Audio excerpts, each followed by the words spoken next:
Welcome to WBCS digest, যেটা competitive ডাইজেস্টের একটি শাখা। তোমরা আগের ভিডিওতে জেনে গেছো যে কবে তোমাদের 2024-এর ডব্লিউবিসিএস পিলির পরীক্ষা হবে। জুন জুলাইয়ের মধ্যে হবে, সেটা আগেই বলে দিয়েছি, আগের ভিডিওতে তোমরা জেনে গেছো। তার এই 3 মাসে কিভাবে তোমরা প্রস্তুতি নেবে তার একটা মাস্টার স্ট্র্যাটেজি তোমাদের কাছে তুলে ধরেছি। কি সেখানে আছে? Daily plan. 1 নম্বর ডেলি প্ল্যান, ঠিক আছে? এই দেখো ডেলি প্ল্যান। তারপর কি? টপিকস এবং নোটস। তারপর টাইম ম্যানেজমেন্ট। তারপরে রিভিশন টিপস। এইগুলো তোমাদের কিভাবে করবে কোন সেই সম্পর্কে আমি বিস্তারিত তোমাদের কাছে তুলে ধরছি। দেখো, এবার একটু ভালো করে দেখো সময় বিভাজন করেছি কেমন ভাবে। এবং চাকুরিজীবী এবং যারা কিছু করো না, ফ্রেশার স্টুডেন্ট, তাদের দুটো ভাগ করেছি। দেখো সকালবেলা, দেখতে পাচ্ছ সকালবেলা প্রথমটা ভাগ আছে সকালবেলা। সকালবেলা দেখো 5টা, 5:30 থেকে 7:30 কারেন্ট অ্যাফেয়ার্স এবং স্ট্যাটিক্স জিকে সবচেয়ে ফ্রেশ সময় এটা সকালবেলা। এই সময় এগুলো পড়বে। কি কি পড়বে? এই দুটো জিনিস। আর যারা এমনি স্টুডেন্ট ফ্রেশার, তারা 7টা থেকে 10টা অবধি কোর্স সাবজেক্ট ইতিহাস, ভূগোল এইগুলো পড়বে। দেখছো? যারা চাকরি করবো তাদের জন্য আলাদা ভাগ করা আছে, যারা চাকরি করো না এমনি ফ্রেশ স্টুডেন্ট তাদের জন্য। এবার অফিস বা কলেজের সময় দেখছো, লাঞ্চ ব্রেকে বা যাতায়াতের পথে ছোট ছোট কুইজ বা ভোকাবুলারি রিভিশন করবে। কারণ তারা তো যারা চাকরি করে তাদের সময় হাতে খুবই কম, সেই জন্য তাদের করা আছে। আর 10:30 থেকে 1:30 অবধি যারা ফ্রেশার স্টুডেন্ট, তারা কি করে পলিটি এবং ইকোনমিক্স পড়বে বিকালে। হ্যাঁ, দেখো অফিস থেকে ফেরার পথে অডিও নোট শোনা বা রিভিশন করতে হবে ফেরার পথে, যদি সেরকম সম্ভাবনা থাকে করবে। আর 3টে থেকে 5টা অব্দি ম্যাথ এবং জিআই করবে প্র্যাকটিস। বানানটা ভুল আছে, পয়ের অক্ষর হবে। দেখতে পেয়েছো? এবার দেখো আসছে, এটা প্র্যাকটিস, পয়ের অক্ষর হবে। আচ্ছা আচ্ছা, রাতে কি করবে? 8:30 থেকে 11:30 কোর্স সাবজেক্ট জন্য অঙ্ক প্র্যাকটিস করবে। আমার কাছে অনেক স্টুডেন্ট আছে যারা চাকরি করে, তারা বেশিরভাগটাই 8:30 থেকে আমার কাছে পড়ে অনলাইনে। আর দেখো ফ্রেশ যারা আছে 7টা থেকে 10টা, তারা কি পড়বে? বিজ্ঞান, ইংরাজি পড়বে। এবার ঘুমোতে যাওয়ার আগে খাওয়া দাওয়া করলে একটু সময় দিলে সেই সময়টা কি করবে? সারাদিনের পড়া দ্রুত একবার চালিয়ে নেবে। যা পড়লে যা কিছু করলে সেটা একবার সবটা চোখ বুলিয়ে নেবে। আর যারা ফ্রেশার স্টুডেন্ট, তারা কি করবে? মক টেস্ট বা বিগত বছরের প্রশ্ন পিওয়াইকিউ গুলো সমাধান করবে। তাহলে দেখতে পাচ্ছি এই স্ট্যাটিস্টিক্সে যদি তোমরা চলো, তাহলে কিন্তু ক্র্যাক করা খুব সহজ। আর আমি একটু বলে নিই, আমাদের ডব্লিউবিসিএস কি বলে, ডব্লিউবিসিএস ডাইজেস্ট যে চ্যানেলটা আছে, সেটা সাবস্ক্রাইব করে রাখলে বিনা পয়সায় তোমরা কি বলে সবকিছু ওয়ান শট ভিডিও পাবে। প্রথমে ধরো ইতিহাস ওয়ান শট ভিডিও পেলে, ইতিহাসের ওয়ান শট ভিডিও সমস্ত কিছু পেয়ে গেলে, এবং সেখানে পিওয়াইকিউ আলোচনা, যে প্রতি টপিক ওয়াইজ পিওয়াইকিউ আলোচনা করা থাকবে। এর বিনিময়ে তোমাদের করতে হবে কি, বন্ধুদের মধ্যে এই ভিডিওটাকে, চ্যানেলটিকে সাবস্ক্রাইব করতে হবে, বন্ধুদের মধ্যে শেয়ার করতে হবে, এবং কি করতে হবে, এটা যাতে প্রত্যেকটা জনের কাছে যায়, তারা প্রত্যেকে যেন উপকৃত হয় সেটা তোমাদের দেখতে হবে। তাহলে বুঝতে পারছো? আর আমরাও খুব অল্প পয়সায় আমরা 2 থেকে 3 দিন অফলাইন এবং 4 থেকে 5 দিন অনলাইন আমরা রেখেছি। ঠিক কিভাবে অল্প সময়ে তোমরা বাজিমাত করবে সেইটা আমরা লক্ষ্য রেখেছি। আমরা এর আগে যারা ধরো West Bengal school service commission group C group D দিল, তারা কিন্তু অল্প সময়তেই বাজিমাত করেছে।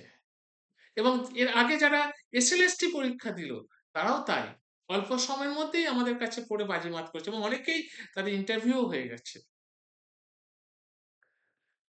এবার দেখো হ্যাঁ, WBCS এর ইতিহাসের গুরুত্ব সবচেয়ে বেশি দিত, কেন পিডিতে 50 নম্বর ইতিহাস আসে কোশ্চেন, এটা মাথায় রাখতে হবে।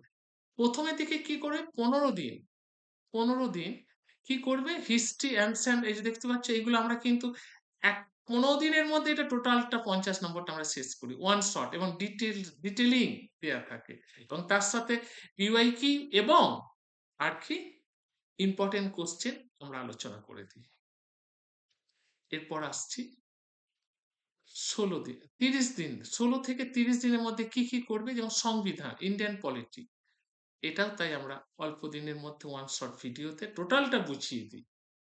এবং আমরা যারা আহ, আমরা খুব অল্প পয়সাতে এই প্রশিক্ষণগুলো আমরা দিয়ে থাকি, যাতে প্রত্যেক ছেলে মেয়ে উপকৃত হয়, কারণ যেহেতু আমি নিজে বেলুড় রামকৃষ্ণ মিশনের ছাত্র, আমাদের মধ্যে একটা সেবামূলক মেন্টালিটি সবসময় গ্রোথ থাকে। সেই জন্য আমরা চেষ্টা করি যত কম পয়সায় আমাদের নিজেদের যতটুকু প্রয়োজন সেটুকু নিয়ে আমরা যতটুকু সাহায্যের হাত বাড়িয়ে দিই। এরপর আসছে দ্বিতীয় মাস, দেখো কোর্স সাবজেক্ট, অর্থনীতি, অঙ্ক, দেখতে পাচ্ছ অর্থনীতি, এই যে দেখো অর্থনীতি, অঙ্ক অনেক সময় কঠিন মনে হতে পারে, তাই এই মাসটা এগুলো বেশি সময় দিতে হবে। অর্থনীতিটা সত্যি ইকোনমিক্সটা একটু বোঝার বিষয়, আমরা কিন্তু ডিটেলিংস বোঝাই, তার সাথে কিউআর মানে কি বলে ওয়ান লাইনার শর্ট দিয়েও বুঝিয়ে দিই, যাতে বিষয়টা ভালোভাবে গিফটে আসতে পারে, সেইভাবে বোঝাই আর কি। এরপর হচ্ছে দেখো যেমন RRBI, ব্যাংকিং ব্যবস্থা, হ্যাঁ, ফিসকাল পলিসি, এগুলো তো বোঝার জিনিস, এগুলোকে আমরা কি বলে ওটা কি বই একটু সংগ্রহ করবে সেটা আমরা দিয়ে দিয়েছি, যদি বই সংগ্রহ করতে পারো করতে পারো।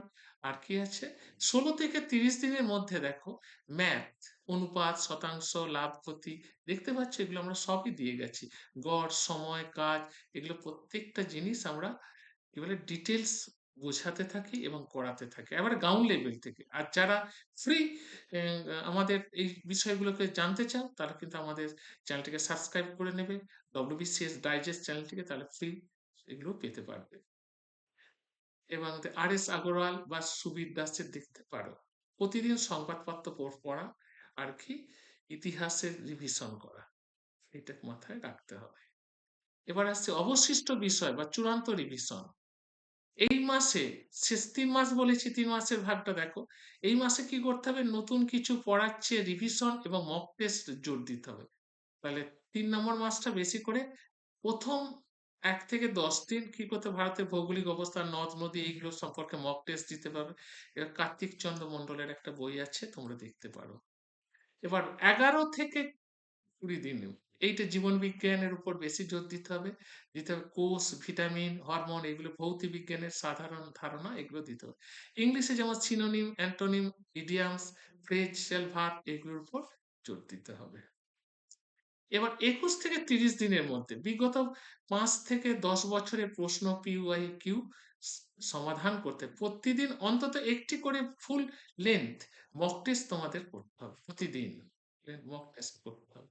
আমরা কি কি পড়াচ্ছি ডিটেলসটা দিয়ে দিলাম, এখানে হোয়াটসঅ্যাপ নাম্বার, ফোন নাম্বারও দেওয়া আছে, যদি ভালো লাগে ভর্তি হয়ে যাও, অল্প পয়সায় কিভাবে পরিষেবা দেওয়া যায় সেটাও বুঝতে পারবে, এ নিয়ে কোনো অসুবিধা নেই। হ্যাঁ, আর তোমাদের একটা বলে নিই, একটা কম্পিটিটিভ ডাইজেস্ট থেকে মান্থলি একটি কারেন্ট অ্যাফেয়ার্স বেরোচ্ছে ই বুক, মাত্র 20 টাকা, এবং সেখানে 80 পাতা থেকে 100 পাতা অবধি তার পেজ নাম্বার থাকে, মাত্র 20 টাকায়, বুঝতেই পারছো। আর কি সেখানে কি কি থাকছে, 550 থেকে 55টা কারেন্ট অ্যাফেয়ার্স থাকছে, রাজ্য এবং বিদেশের বিভিন্ন গুরুত্বপূর্ণ ঘটনাগুলো মার্চ মাসে যেগুলো সেগুলো আলোচনা করা থাকছে। আর কি থাকছে, আর থাকছে একটা মক টেস্ট থাকছে, 7টা সেখানে কোশ্চেন দেওয়া থাকছে। তাহলে বুঝতে পারছো, তাহলে কম্পিটিটিভ ডাইজেস্ট তুমি চ্যানেল দেখতে পাবে, আমাদের ওখানে ই বুক বেরিয়ে গেছে, তোমরা 1 20 টাকা দিয়ে কেনো না, যদি দেখো যে ভালো লাগছে না, ঠিক সেরকম কিছু নেই, আমাকে ফোন করবে, আমি সঙ্গে সঙ্গে 20 টাকা তোমাদের রিটার্ন করে দেবো। আর এখানে ভর্তি হও না, মক টেস্ট দিলেই বুঝতে পারবে যে আমরা কি রকম পড়াই, আর কিছু দরকার নেই। এবং ভর্তি হলেও দেখতে পারবে যে কি রকম পড়াচ্ছি সেটাও বুঝতে পারবে। তাহলে এখানেই শেষ করছি, ভালো থেকো, সুস্থ থেকো।